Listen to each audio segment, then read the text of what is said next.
And he says, but a corrupt tree bringeth forth evil fruit. Even so, every good tree, listen what it says, bringeth forth good fruit. You will know the tree, you will know the person by their fruit. But a corrupt tree bringeth forth evil fruit. If a person is corrupt in their character, in their deportment, the way they carry themselves, what they say and what they do, they are a corrupt tree. All they can do is bring forth corrupt fruit.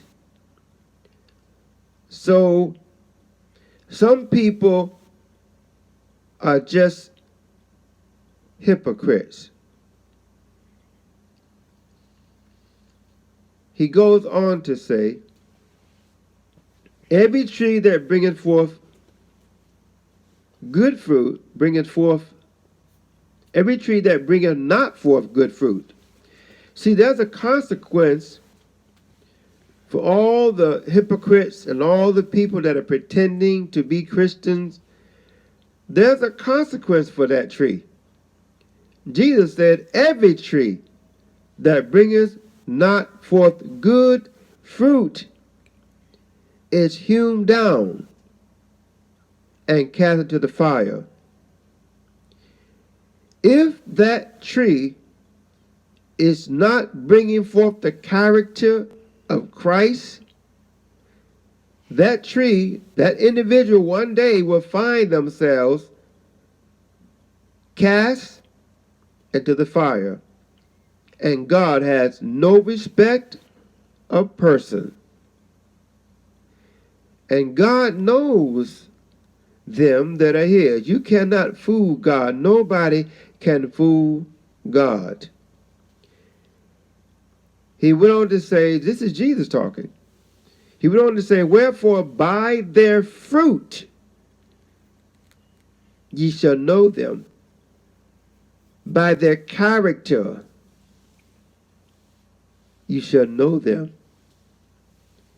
You need to see people for who they are and not for what they say they are. Many people have said, I'm a Christian. Many people are saying, I'm a Christian. But are they living it? That's the thing. So don't be angry with God because of what people do. If they don't act like Jesus, they don't know Jesus. They are just pretenders. They're just actors. But God says to us, to the church, we are living epistles. We are read of all men. The world is reading us.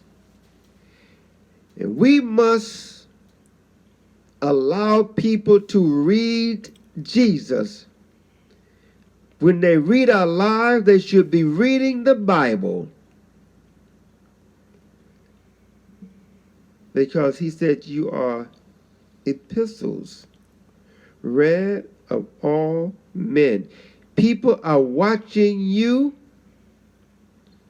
even when you don't even know it. Your neighbors, your co-workers, family and friends, they're all watching you, listening to what you say, watching what you do, watching where you go. You are being watched by the world. And the world should see Jesus in everything you do. So I say to you out there that have been discouraged by the church, by the hypocrites, don't let them keep you out of heaven. Don't pass the best opportunity and the privilege you will ever have because of someone who will not live right. They will give an account for what they do.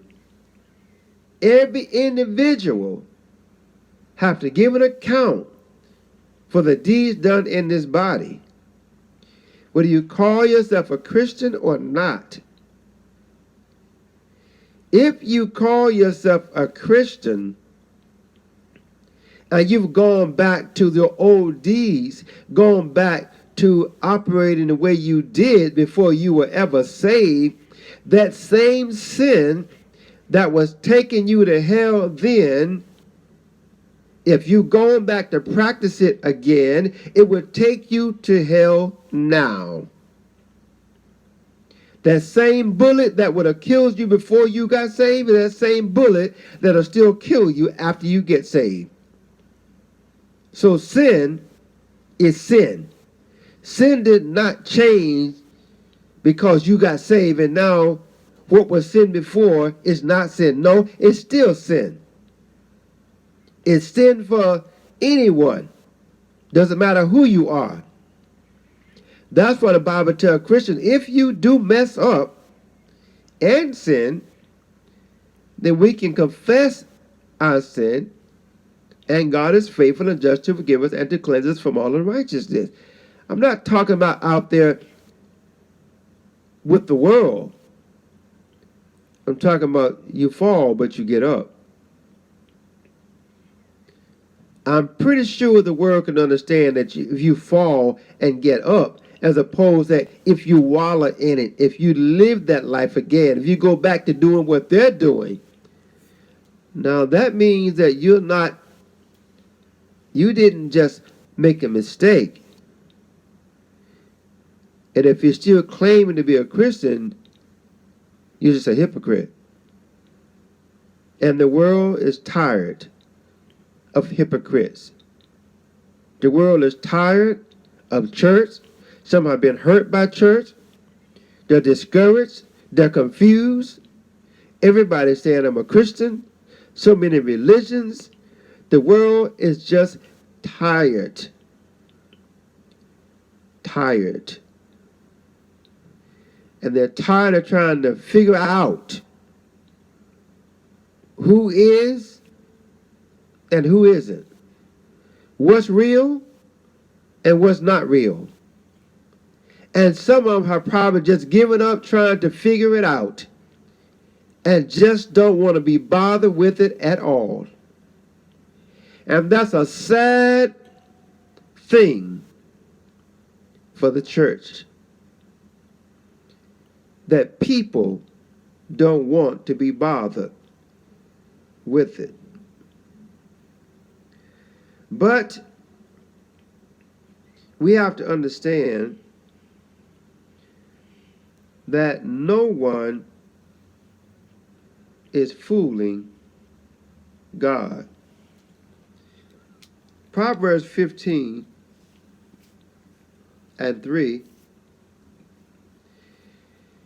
it says, the eyes of the Lord are in every place, beholding the good and the evil.